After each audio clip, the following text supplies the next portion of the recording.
में महायुद्ध में यूक्रेन के खिलाफ पुतिन की नई रणनीति से हाहाकार। रूस और ईरान की वेपन डील से अमेरिका में खौफ। रूस को ईरान देगा फतेह 110 और ज़ुल्फ़िकार मिसाइल। एक की रेंज है 300 और दूसरे की रेंज है 600 किलोमीटर। ईरान को रूस देगा हाईटेक सुखोई 35। रूस सुखोई 35 देगा तो उधर से मिलने वाली है मिसाइल। ये जो डील है, क्या ये इस बात को अंडरलाइन करती है कि रशिया के पास वाकई उसका जो मिसाइल का जो भंडार है वो डिप्लीट कर गया है और इसीलिए उसको ईरान की तरफ देखना पड़ रहा है? क्या ये बात सच है कि अब एक या दो बार 70-80 इकट्ठे बैराज जो भेजता है वो मिसाइल के, एक या दो बार के लायक ही उसके पास भंडार बचा है, अब ज्यादा उसके पास मिसाइलें नहीं हैं? क्या इस खबर के मायने ये भी हैं? जरा ये समझने की कोशिश करते हैं। General Brijesh. Thank you Gautam for having me on the show. ये आपने बहुत बढ़िया अहम सवाल उठाया है।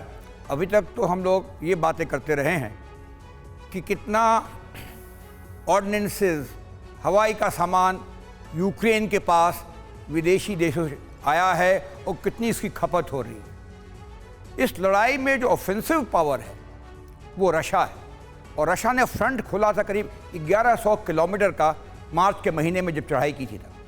तो इनके जो आंकड़े हैं, इनके जो लॉसेस हैं, इनके जो रिप्लेनिशमेंट हैं, क्योंकि डेटा भी नहीं आता तो कहना हमको बड़ा मुश्किल रहता है क्योंकि ये श्राउडेड है। तो ये मानना काफ़ी सही होगा कि उनकी जो डिप्लीशन है ऑर्डिनेंसेस की, सामान की, हवाई जहाज की, आर्टिलरी पीसेस की, काफ़ी हुई होंगी। डिप्लीशन हुआ होगा, ये बात सच है। लेकिन क्या सर, अगर ये इस तरीके का एक युद्ध रशिया पहले से सोचकर चल रहा है और वो पहले आकर स्ट्राइक करता है, तो क्या उसने अपनी तैयारियां भी इसके संदर्भ में नहीं की होंगी?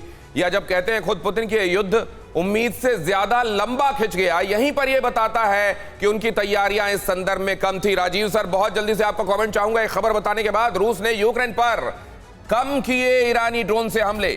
मौजूदा मौसम में हमले के लिए कारगर नहीं है ईरानी ड्रोन।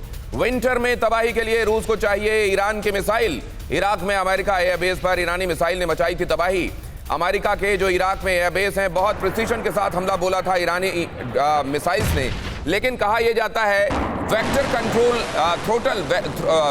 थ्रोटल वेक्टर यूनिट होती है इस मिसाइल में, जो एक्सपर्ट ज्यादा बेहतर बता पाएंगे, वो इन ईरानी मिसाइलों में उतनी बेहतर नहीं है और इसीलिए ये उतनी बढ़िया नहीं जितनी रशिया की क्रूज मिसाइलें हैं, ऐसा एक एनालिसिस कहता है। क्या ये बात सच है? नंबर एक। नंबर दो, क्या ये बात भी सच है कि इस समय शहीद का उतना इस्तेमाल इसलिए नहीं दिखाई दे रहा है क्योंकि विंटर के बढ़ जाने के बाद वो ब्रिटल प्लास्टिक और वो ब्रिटल मटेरियल जिससे बना हुआ है ये शहीद, उसका इस्तेमाल हो नहीं सकता है? क्या इसलिए इसको रोका गया है? अब जरा ये समझने की कोशिश करेंगे, लेकिन पहले राजीव सर से मैं ये जानकारी ले लेना चाहता हूं। राजीव सर, क्या वाकई रशिया की तैयारियां अब कम पड़ती जा रही हैं?